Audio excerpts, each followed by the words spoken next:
Welcome to the presentation, Green, Questions to Ponder When Seeing Red or Feeling Blue. I started this exercise when I was considering how everything, or many things, are noted as being green. When shopping for objects or buying food, washing ourselves or our clothes, driving our cars or riding bicycles, flying overseas, the jobs that we do, the laws our governments make, and so it goes. So many things are seen to be green. Also, I've always wondered about statements that credit colours with definitive effects and meanings, and in some cases, by publishing colour guides, money can be made by the authors. For example, green is refreshing, relaxing, calming, soothing. But which greens does each author refer to? Are not some greens dull, jarring, sickly, and so on? Is there a splash of colour, or is there a universe of green, such as in the Northern Lights? And if a green is beside a different green, or vermilion red, I wonder what it appears like. There are many beliefs about what green symbolises reported in the literature, such as green symbolises renewal, rebirth, immortality, wealth, good health, vitality, fertility, and so it goes on, depending on what you or I happen to be reading at the time. In addition, there are claims written and stated about the impact of green, including that green improves our concentration, it balances stress, it gives feelings of hopelessness, comfort, and engenders energy, and overall well-being can be affected. And even in some claims, it may reflect responsibility and forgiveness. Colour meaning across settings, environments, and cultures have been a long-term interest of mine. Since my undergraduate thesis, The Meaning of Colour, combined with my ventures into the Colour Society of Australia and the AIC Colour Congresses that I commenced attending in the 1980s, there has been a lot to ponder that has come my way. These have brought me to where I am today and to the unanswerable question, why green? What's so special about green? Is it just a term that has become entrenched in our society? Or is there something more lasting in the use of the colour? This talk is not the outcome of a research project. Rather, it is simply the product of my musings. I hope that collectively we generate more questions than I commence with, while covering topics ranging from A to Z, that is, zoology, art therapy, and so on. Let us commence by investigating green in nature. What colour do we associate with the natural environment? Generally, we tend to link green with the natural environment, gardens, parks, forests, jungles, paddocks, or maybe fields. Although we know that nature comes in an array of colours, green is often foregrounded in our initial thoughts. So why green? Green is linked to chlorophyll because the pigment in plants that absorb light and reflect light, that is what we perceive as green. The chlorophyll is essential for a number of key functions in plants linked to photosynthesis. The term chlorophyll comes from the Greek, the chloro and the phylon, meaning the green leaf. The light energy is trapped as the chlorophylls absorb blue and red light, and therefore they appear green. That is, the sun's energy is harvested. Structural and molecular differences in the chlorophyll molecules affect absorption and reflection. Although there are 6 broad categories of chlorophyll, plants mostly have 2 types. Chlorophyll A, that's perceived as teal green, chlorophyll B, which is yellow green, and a specific combination of these will result in a particular green. There are a number of variables that influence green. Additional but secondary pigments are light harvesting as well, and they occur in leaves associated with orange, red, and yellow. Carotenoids give a vibrant orange and yellow if you think of carrots. Xanthophylls, if you think of sunflower petals, for example, are connected to yellow. As chlorophyll is the first pigment to be broken down in autumn, decaying leaves colours offer more than green and become more obvious. The habitat influences which green you may see, for example, intensity and quality of light. That is, plants that get abundant sunlight have less overall chlorophyll and high amounts of chlorophyll A greater than B in the groups that are there. 3/4 of the pigment in a plant is chlorophyll A, which absorbs light better than the chlorophyll B. The chlorophyll B's purpose is to absorb light in a wider range of visible light spectrum. Plants that live in low light conditions, for example, tend to have more chlorophyll B than plants which get lots of light.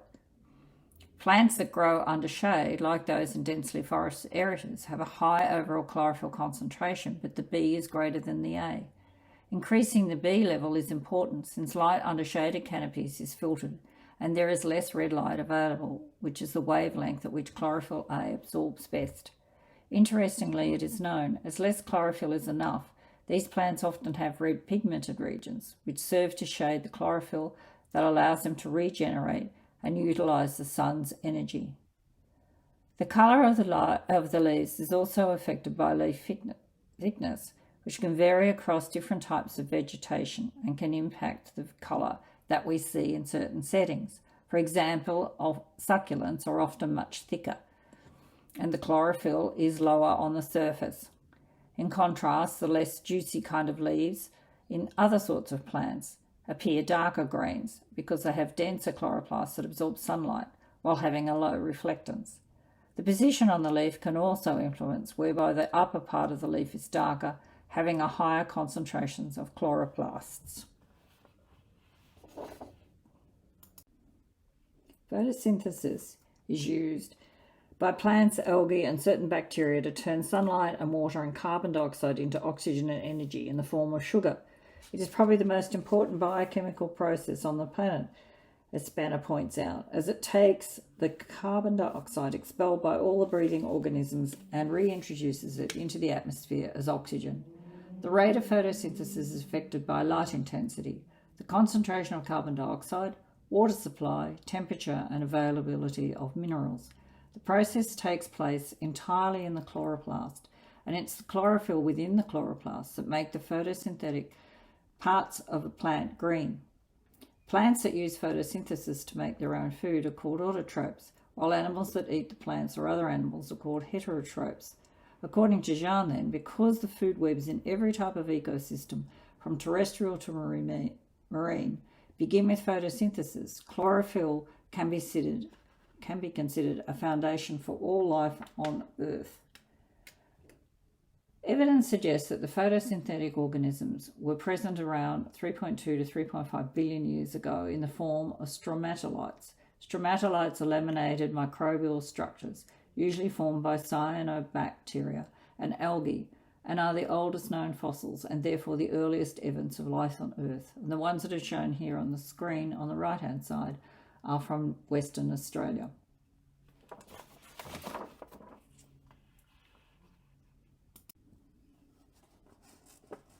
The deeper we go underwater, the less electromagnetic radiation is absorbed, and therefore the colours change. Photosynthesis is impacted and how plants and animals appear accordingly. Engelmann suggested in 1883 a theory of complementary chromatic adaptation, that is, that the seaweeds with different pigments grow might be related to the spectrum of incident radiation they receive. That is, as wavelength is also related to energy. Colours with shorter wavelengths, blue and violet end of the spectrum, have more energy than the colours with the longer wavelengths. In water, colours with lower energy, such as reds, oranges and yellows, are filtered out quickly. Because the blue and the violet light waves have more energy, they travel deeper into through the water. Red appearing animals at the surface appear greyish, which is interesting to note. The surface water can also be greenish, though of course blue-green algae can alter an appearance of lakes. Green water outbreaks are caused by the sudden population explosion of suspended algae known as phytoplankton, and the green water algae float.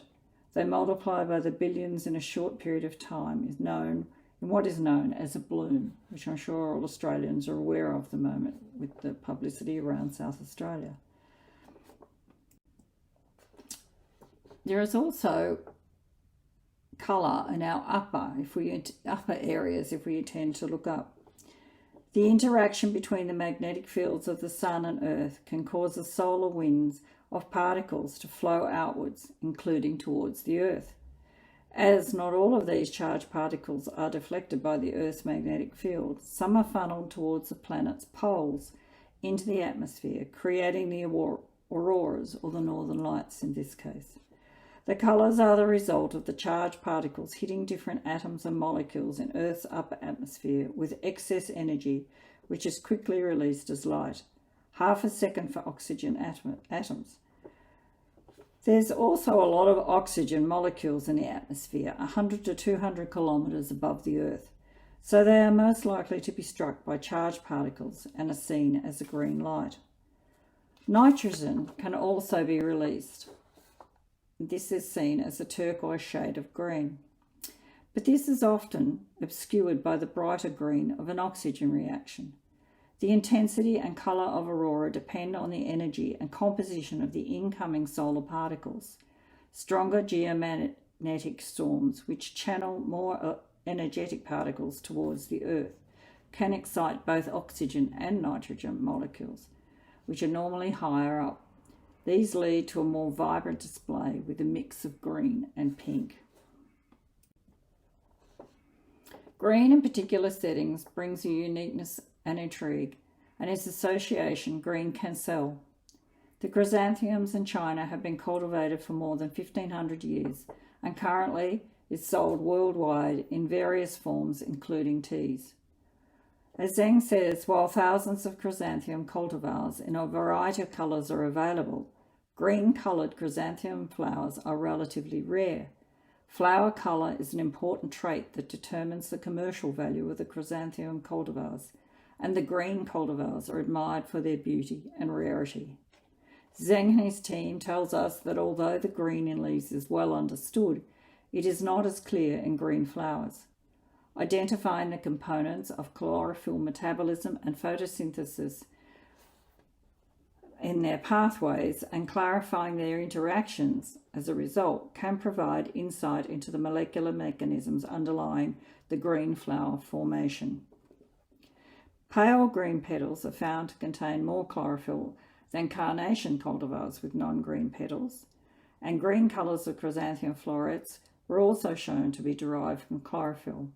In addition, the chlorophyll metabolism-related gene adaptations were shown to affect green colours of flowers in the bicolour lily, tiny padhi. These are other examples where the effect of green can influence their commercial value. So green is surrounding us due to what is occurring in the cells of the plants. However, what about what we take notice of when we are out and about? Does our behaviour impact on our interpretations? Colour plays a role in drawing attention to or filtering out our visual information, thereby impacting people's landscape perception. That is, visual attention and landscape understanding are affected. Urban green spaces, Zhang in 2024 noted that it is not clear what significance of green is in the urban space and what the significance is in gaining our visual attention and perception while walking through these green spaces. However, research has indicated the benefits of green exercise, such as walking, jogging, running and cycling in these spaces. Green, as the predominant colour of vegetation in green spaces, has benefits. That is, it can lower total mood disturbances and the perceived exertion rating. Moreover, green plants have been shown to support more positive attitudes and active brain function in participants compared to other coloured plants against a green background. That is, the visual quality of the landscape and different colours do not impact what is perceived, but also their psychological and physiological effects. Zhang et al.'s research on green urban spaces showed that people tended to gaze neutrally at colours in the environment that are moderately saturated, and the ability of the colour to draw one's attention was reduced with increased spatial openness and increased luminance, As we know, green urban spaces are not just green. Different species may range from yellow greens to blue greens, in addition to the seasonal differences we noted previously. Therefore, when designing landscapes, the interaction between the landscape colour, spatial form, and human top-down visual behaviours, such as perception, are important, as Zhang points out. I recall how fascinated I was by how colour could change or influence the way that we experience our interior environments. A number of key works still stick in my mind as being important. For example, the boxes and their perceived weight, the colour influencing whether they felt lighter or heavier. The way that we perceived the time it took to do tasks depending on the colours that were involved in the environments. The size of the spaces, how colour influenced the height, length and volume we perceived. And green was operating in medical situations, such as in the operating theatres, where the after image of blood was counteracted by the use of green on the surgical gowns. Lichtenfeld reiterates our connection to green and our subconscious link to the survival that was linked to our ancestors' lifestyles. So bringing colour into our intimate environments or homes is interesting in relation to green. It is believed that the link between green, growth and associated concepts is grounded in part in our biological heritage. As I am sure you have heard previously, this refers to early ancestors who lived on the savannah, for example, where a distant patch of green would represent fresh vegetation and implicitly a water source.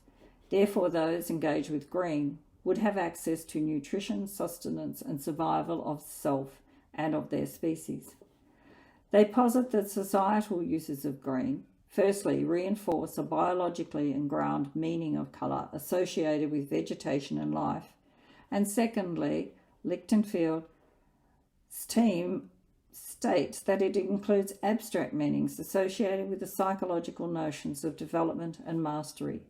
Therefore, green can be understood in concrete or physical growth and abstract psychological growth manifestations. So I would like to mention green environments in two ways: green in interiors and architecture, and green associated with sustainability. In 1978, it was reported in the magazine House and Garden. As a society, we live in a time and in a place where people exhibit more colour awareness than in any other period of history. Nowhere else in the world and at no other time have people cared as much about the colours they live with as Americans do today. We go to special efforts to colour match or colour coordinate our clothes, our houses, our cars, our architecture, our public and private surroundings. We are learning to enjoy colour so much that our life with it is really just beginning. Therefore, colour is an exciting and economically important subject to everyone, including House and Garden. From 1950 to 1977, only one colour had survived: light green, including usage for upholstery, draperies and slipcovers. The 5 top sellers were reported to be in 1960, off-white, gold, green, blue and beige. Similarly, in the 1978 reporting, light green and avocado were the 2 of the top 5 colours noted. And I'm not so sure that this still isn't the case today. I googled 2026 preferred colour trends for Australian homes, and hits for both Taubmans and Dulux include various greens. Firstly, to create contrast and layer in soft green tones like birch forest through furniture or decor for a harmonious, cohesive look that ties the palette together beautifully, is noted by Taubmans. By Dulux, warm eucalyptus is an earthy, shade-inspired green with soft grey undertones. It brings a quiet, refreshing vibe into any room. Think spa-like bathrooms, cosy bedrooms or light-filled kitchens. This colour works well if you love nature-inspired interiors and want your space to feel calm and inviting. And out of curiosity in regard to colour per se, that is fashion and beyond, I looked for other examples. and noted on threads that within the day there was a near uniform consensus on threads. The true colour for 2026 isn't white, but something prettier, something richer, something with actual colour, a pigmented deep, slightly blue tinge shade of green, was reported in the Marie Claire magazine. Physical impacts of colour generally are known. For example, spatially, lighter colours can make spaces feel larger. How colour can impact our perception or form. Colours which are cool, like greens, impact perceived temperature. So, more questions. What if we paint the walls green? Or you are surrounded with green? How is it used? What is the impacts of having green colours in the environment? Does green application have impacts in one type of space and not in others? Is green a suitable colour for home or for a hospital or a high-rise building? Colour is applied in different cultures, and although adopted into Australian society today, the Chinese practice of feng shui is one example.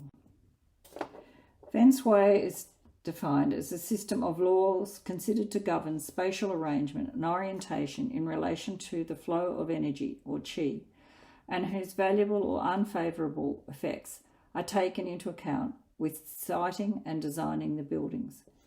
It impacts how residents feel in their home, the comfort and health due to the flow of the energy or qi, and the resultant balance. Colour is also linked to energy and may have positive or negative effects. We spend a lot of time in our homes, and it is stated that certain colours depress, relax, or stimulate our bodies. As Ezzy et al. and the team in 2025 noted, colours are also used in feng shui as a cure to improve our qi. The following are some of the principles that his team identified. Green represents development, spring, freshness and growth. It is a colour of the wood element. In plants and vegetation, green indicates good, healthy earth qi. Green is the colour of nature, harmony, peace, hope and balance. It is a symbol for fertility and youth. It creates a quiet atmosphere that encourages relaxation and meditation. It signifies healing energy as it provides a healthy atmosphere. It is good to display it with plants in the interior spaces. Colour is also noted that in certain areas of the home, green is appropriate. For example, in the foyers, the best colours for an entrance are light or bright colours, as off-white shades of blue, green or pink. They signify hope and welcoming. Children's bedrooms, where the children's colours are pastel blues or greens and can enhance the child's development. Using green in plants displayed in courtyards and plants in the entrance foyer as it signifies healing energy are recommended by Rojbach and Jung. Also, green indicates good, healthy qi, and it is the colour of nature. BArch is another scheme in terms of colour application. BArch's two handbooks, Colour Image Scale and a Book of Colours, identify colour combinations that are linked to atmospheres or meanings. For example, in relation to green, in a Book of Colours, he outlines when to use combinations. For a refreshing natural feeling, almost any combination of shades of green will fit the bill. Green helps to erase the grey feeling of living in a big city by bringing nature into the home and the wardrobe.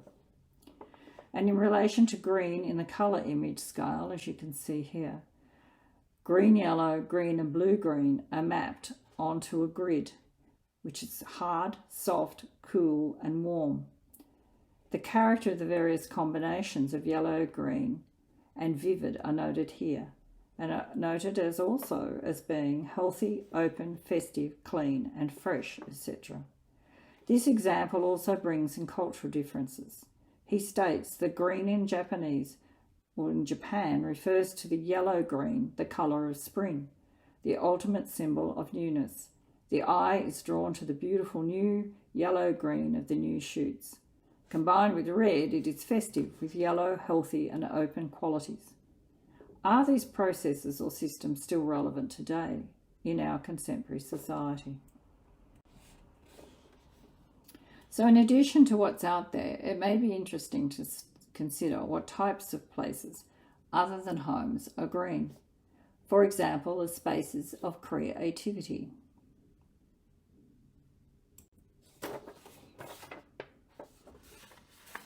Apparently, well-established findings in the creativity literature is that positive, approach-based motivational states are beneficial for creative performances. Greens are said to be good choices for creative spaces. Studio, a writer's nook, or a home office are identified by Augustine. Psychological implications of looking at greens is linked to enhanced creative thinking by a student and his team, enlightening, and they believe that it occurs outside conscious awareness. That is, it's a subtle impact. Examples of various scenarios include classrooms and creativity. Researchers examined the effects of exposure to live plants, views to nature, and the colour green upon visual and verbal creativity in classroom settings. 3 groups were used. 1 group in a classroom surrounded by plants and views to natural settings, 1 with no views to nature but who completed the task on green paper, and 3rd, those with no plants present and no views to nature. The finding by student et al. Noted that the exposure to the natural views, plants and colour green indicate that visual creativity is increased, that is, novel and useful visual forms such as drawing, painting and photography, and no impact on verbal creativity, that is, the production of novel and useful responses in verbal forms such as written and spoken word. Creativity is the domain specific as a result. In contemporary society, we have come to term things as green if they contribute to helping, preserving and protecting or sustaining our environment. Sustainability, it involves many aspects of the building industry and how we live. Sustainable architecture is defined by SIM as the relationship of the building to its context is taken into consideration in the design process. Towards the concept of sustainability, we can learn from the architectural wisdom of the archipelago. Cultural richness and diversity of natural conditions bring architectural diversity into a consideration. Architecture that meets the needs of today without jeopardising the ability of future generations to meet their own needs. These needs differ from one community to another, from region to region, and are best determined by the communities concerned. Sustainable architecture is architecture that does not waste energy, does not require expensive maintenance, and is not a building that has poor insulation or too much glass, according to Curl and Wilson, the authors of the Oxford Architectural Dictionary. Products are implicated due to their raw materials in this dialogue, how they are produced, the waste associated with all processes, and their interaction with people. Green architecture is therefore defined as green or sustainable architecture, simply referring to buildings designed to create healthy living environments while mitigating adverse environmental effects. This approach to design and construction prioritises environmental responsibility, resource efficiency, and the well-being of occupants. It aims to reduce the negative impact of buildings on the natural environment while promoting eco-friendly practices and healthy energy consumptions through technology such as real-time solutions. Greening cities is becoming increasingly important. In order to address climate change, architecture and urban design are assisting through green policies and green strategies. Benefits include carbon reduction, shade and shelter, visual amenity, and the promotion of biodiversity. Green architecture has the potential through eco-friendly elements and technology, according to Marsh in her blog. The renewable energy sources, green roofs, biomass stoves, boilers, electrochromatic smart glass, water efficiency technologies, the rainwater harvesting systems, plumbing and grey water technologies. You may know of the buildings such as the Shanghai Tower and the Gherkin in London, which BArch uses as examples to demonstrate the impact. Since 2016, Singaporean architectural firm WHA has led initiatives for greening cities, including proposing green plot ratios, topographic architecture, sky parks and sky gardens. In addition, Singapore's Urban Redevelopment Authority has progressively introduced a comprehensive suite of incentives, such as intensive landscaping is standard on Singapore's major developments. By 2017, 2/3 of the new residential developments and half of the new offices, shopping centres and hotels have adopted the relevant incentives for design bonuses provided by the government. At home in Australia, the Brisbane City Council trialled a green building initiative scheme supporting deep planting, green walls, facades and green roofs. In the City of Melbourne, they have developed a strategic action plan for vertical and rooftop greening, along with tree valuation tools that calculates the cost to developers for removing public trees. And although I do not understand what intelligent cities really are, in 2023, 64 cities across 17 EU countries are in line for intelligent living upgrades, or were in line, according to Marsh. These embrace AI to increase collective efficiencies, identify community needs, and fast, efficient data transfer and utilisation of resources, knowledge to increase sustainability. And they are distinct from simply smart cities or those that are technologically focused. Green architecture often involves green roofs and green walls. Thorpe et al. Wanted to investigate if they could incorporate colour contrast to improve the visual quality and therefore sense of well-being for viewers. In addition to aesthetic design, they aim for higher biodiversity in Sweden. Using Eaton's concepts of aesthetic attractiveness, the green infrastructure for each wall was graphically arranged. 1, by colour analysis of each plant, and 2, the design of the plant species into 2 colour schemes, light-dark colour contrast and a complementary colour concept. Johannes Eaton's contrast of extension has also been used as a base. Where contrast of extension is correctly expressed, a contrast of proportion is also considered. A clear distinction and graduation of light and dark values are incorporated, and repetition and grouping are used to increase the brightness effect. Light-dark colour scheme is composed using structures of diagonal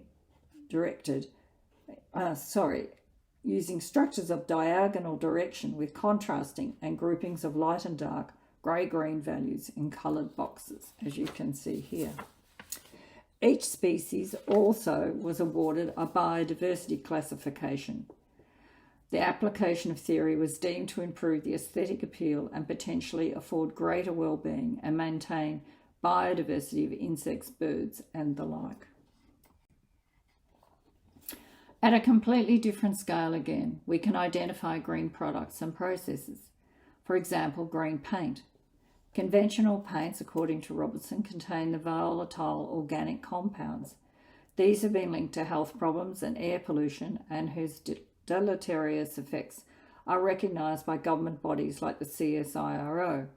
Low VOC paints may still contain petroleum-based products, while natural paints replace petroleum byproducts or petrochemicals with natural oils such as safflower and linseed oil.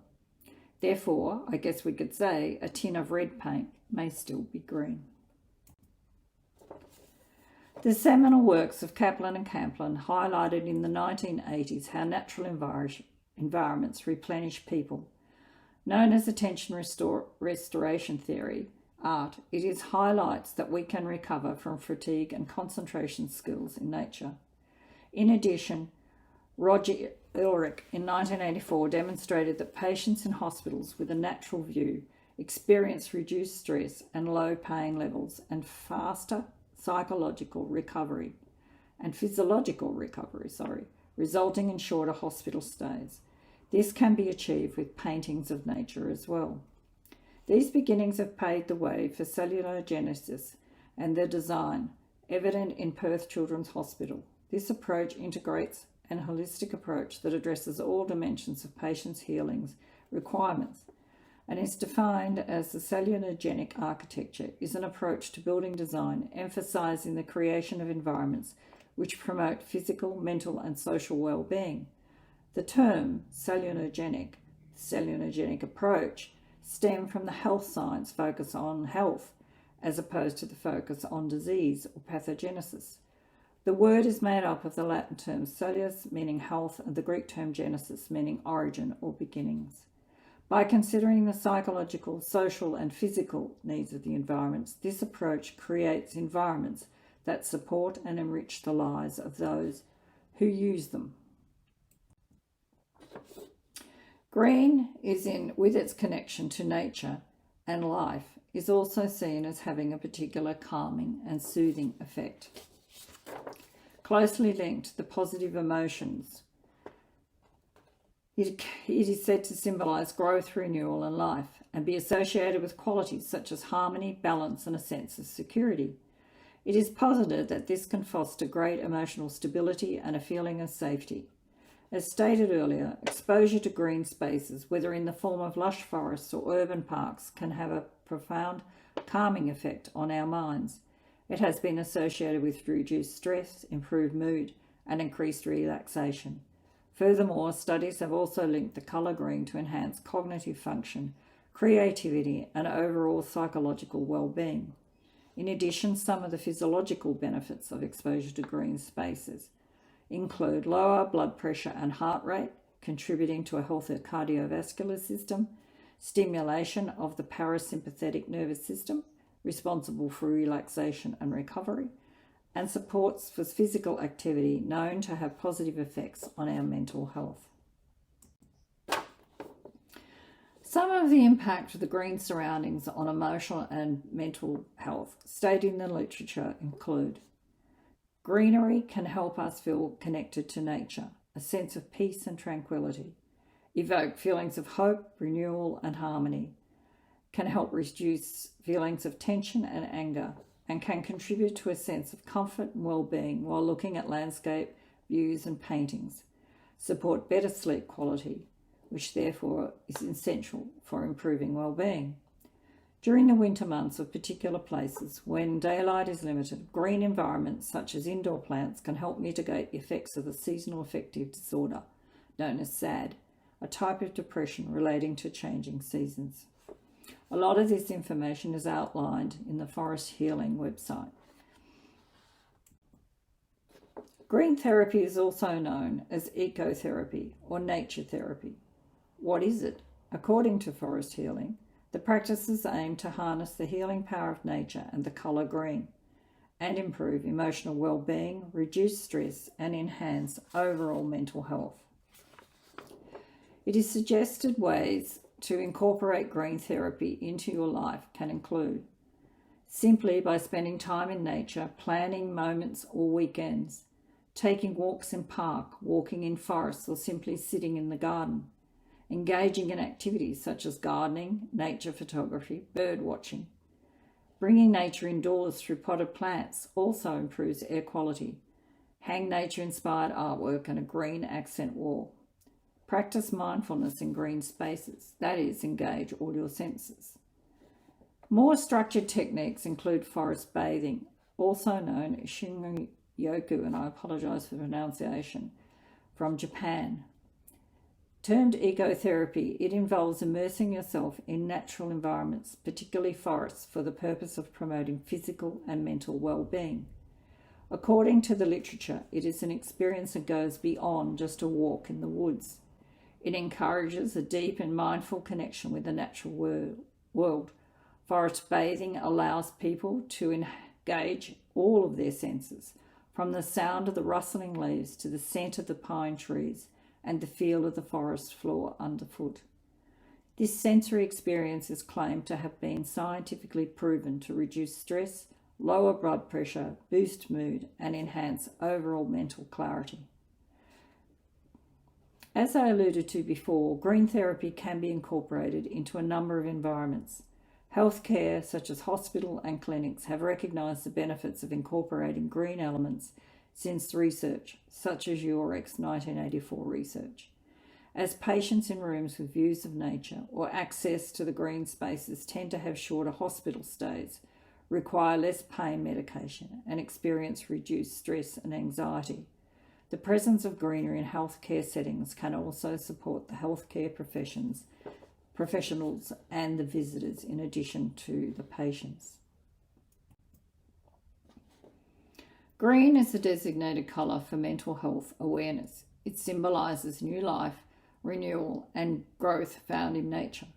A green ribbon is synonymous with a number of good causes, and they could be coloured teal, lime or jade. However, the mental health awareness ribbon is usually a dark emerald green, or for those in the know, in the RGB colour space, the hex number 319B54, dark moderate cyan lime green. This vibrant colour represents the idea that individuals facing mental health challenges can experience recovery, healing and personal growth. Colour is the mother tongue of the subconscious, according to Jung, and was further analysed by a number of practitioners like Riedel. Dr. Ingrid Riedel, the German Jungian analyst, interprets psychological processes through imagery. She proposes that painting therapy taps into the unconscious. Colours and forms can surface repressed material, can guide self-healing, and may involve the interplay of archetypical values, cultural differences, and personal experiences with colour. The art therapist Elbrecht, although recognising the importance of colour work in art therapy, proposes that the response to colour is highly individual. That is, it relies on the momentary physical and emotional state and the spiritual and cultural aspects, and that responses are contextual. In guided drawing art therapy sessions, she encourages client to honour colour insofar as to choose it according to the felt sense. If something feels blue inside, draw it blue. If it feels neutral, use a neutral colour, such as black or brown or grey. Such choices make the drawings more meaningful, according to her. At the conference held in Fremantle a couple of years ago, I presented a paper on colour and art therapy, outlining the research I could find, plus my experience as a practitioner. I revisited the paper this week to see if green was mentioned in any detail in that work. Green in particular was not. However, a warning is presented for this field. In a study investigating emotional understanding in boys and girls aged 7 to 8 years by assessing their ability to discuss, identify and recognise basic and complex emotions. That study also investigated the impact of colour preference in colour emotion associations in order to develop further understanding of how colours can interact with and potentially be used as a measure of emotional experience. The researchers stated that without this specific and broader knowledge, researchers can misinterpret the use of colour as a result of their own idealizations and societal assumptions. The use of colour, interpretation and emotional association has the potential to become a useful tool in the clinician's armoury for intervention and treatment. Nevertheless, what is also evident is the interpretation can be highly subjective. The quote from one of the people investigated in that study was about Maria's work. Maria associates green with earth, growth and life, and the green and pink that suggested to her the colours of Kuan Yin, the Buddhist goddess of compassion. She notes that in times of turmoil, her greens are muddy and a khaki colour. Similarly, Jungian analyst Yahobi associates green with the earthly, tangible, immediately perceptible growing things. Kellogg finds that green in mandalas suggested that the ability to nurture and to parent and protect. And in Maria's artwork in the study, they noted that green might reflect her ability to nurture, parent and protect her new emerging spirituality. In transpersonal art therapy, the therapist guides. However, it is the client who has control of the creation and its interpretation. There is much research to be done in the field, and practitioners need to be involved in sharing and critiquing their observations. Colour is integrated into the arts through words, light, and mediums such as paint. As the artist is trying to express an idea and/or an emotion, green has been used. Those shown in the works to follow are just a couple that I could find easily. You will know hundreds more. Renee Phillips describes some on her website, linking art and healing, but obviously the arts are connected to the human condition and can touch us all in different ways. She states, Georgia O'Keeffe is a spectacular example of how many different shades of light and dark green can provide drama and contrast while also creating a vaporous and soothing effect. She notes how Matisse manipulates our perception of volume and Rajal of spirituality and the heart chakra. The application to cinema is demonstrated by the use of green in The Matrix by the directors, the Wachowski sisters. It is reported that the primary colour, or a colour widely associated with poison, was used to create a dystopian digital world that enslaves mankind. The green is also reminiscent of the graphics of the old analogue computers or high-end coding software. Green text against black, which further heightens the sense of digital simulation. In their interviews, they described how and why they used green. We also tinted all the lights blue in the real world and green in The Matrix. The green motif is inspired by the phosphorus green. The photographic director added, the future in the film is cold. The sun is blotted out. There is no real warmth unless it is artificial heat. So that is why they went for the cool side. Whereas The Matrix, created by the computers, is a decadent, decaying world, so it has a green hue. These are the two different colours, green and blue. The Matrix should make you feel sick, and in reality you should feel a little bit more at home, but never comfortable. The green colour symbolising a fully artificial and thoroughly unpleasant world.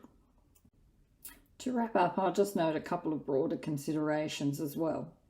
During my younger years, I, as many others did, acquired a label of being a greenie, or at least sympathising with their camp. But what did this mean for me and others at the time and now in the 2026? Brought up on a farm in rural Victoria and later New South Wales, it was a distinction from many others in the town. The term greenie came into use in the 1970s in Australia. Being green as a conservationist or environmentalist was originally linked to the German policies in the early 1970s. Organisations such as Greenpeace arose in England. Interestingly, in Australia, we have a Green Party in our parliament today, and the label or affinity may be given to you whether you are a card-carrying member of the party or just think that way. It is worn as a badge of honour by some, while for others it is used as a term of derision. The initial Greens Party were here in Australia and New Zealand, and it was during the 1972 state elections. The use of the term green derived from the Green Bans, an Australian movement of building workers who refused to build on the sites of cultural and environmental significance. The first Green Ban was put in place to protect Kelly's Bush, the last remaining underdeveloped bushland in the Sydney suburb of Hunters Hill. A group of local women who had already appealed to local council, the Mayor and the Premier of New South Wales approached the union, the BLF, for help. New South Wales was the first to register the name the Greens in 1983. Western Australia, which fostered an early nuclear disarmament movement, had the first Green senator in 1990, and the first national Greens had been announced in 1992. National prominence occurred in 1980s with the German Green Party, famous for their opposition to nuclear power, as well as an expression of anti-centralist and pacifist values traditional to Greens, and formed a coalition government with the Social Democratic Party of Germany in a so-called Red-Green alliance from 1998 to 2005. Greenpeace was one of the organisations linked to the colour green. It is a term that arose from a conversation between members of a group formed to prevent a second nuclear weapons test at an island which was part of the Alaska Maritime National Wildlife Refuge. They sailed to bear witness in silent protest to the tests. The vessel became known as the Greenpeace, and they aimed to fight their battles by raising media awareness, and exist today. Societal understandings of colour and a particular colour's meaning has been used by marketing and branding companies for decades.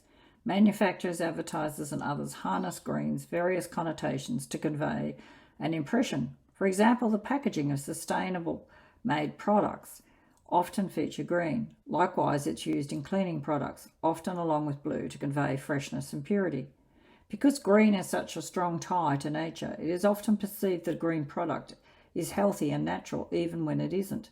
For example, researchers identified that people were more likely to consider a candy bar with a green label as healthy rather than the option with a red label, even when the nutrition of the two bars is identical.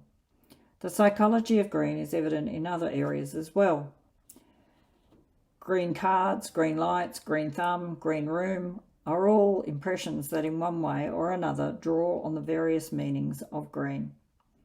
For a hue, the particular colour can influence its meaning. For example, according to the UK Fine Art web page, bright green relates to rebirth and spring, olive green has connotations of tranquility, earthiness, elegance, dark green to fertility, greed, money and drive, and yellowish green to illness, envy, decay, while aqua to cleanliness, freshness, water and peace to pale green.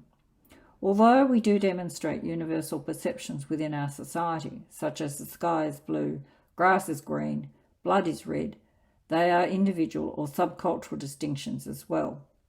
As Albrecht highlights, grass is green, but vegetation has different significance depending on whether you are a tribe living in the rainforest of Papua New Guinea, or maybe a person living in an Australian desert, or those that live in a metropolitan area. To wrap up, I would like to restate that this is not a research project. I have simply drawn on the information available on the web and in the literature as well as through other media. I have found it a fascinating wander through many topics, some known and some I have discovered. Each can be shared with much more investigation and curiosity in the future. And some last words. The green of chlorophyll is nothing less than the colour of life. We all exist by that cool and cleanly and most commendable virtue of green. And the last question, are you a greenie? Would you be wise to ignore or take for granted green in our lives? Thank you very much. On the day, the presentation was followed by 3 activities. The activities looked at green from 3 different perspectives. Firstly, from the experience of green in our everyday lives, then from the appearance and perception of greens and their application, and thirdly, the emotions and how these can be transformed by the use of green. There were images taken while we were there, and we take our thanks to Tony Maron for those.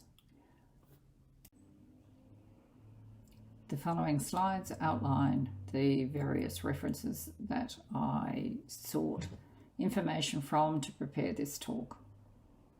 My apologies to anyone that I missed out due to the number of references drawn from the written literature, digital literature, websites, blogs, and commentary. Thank you very much.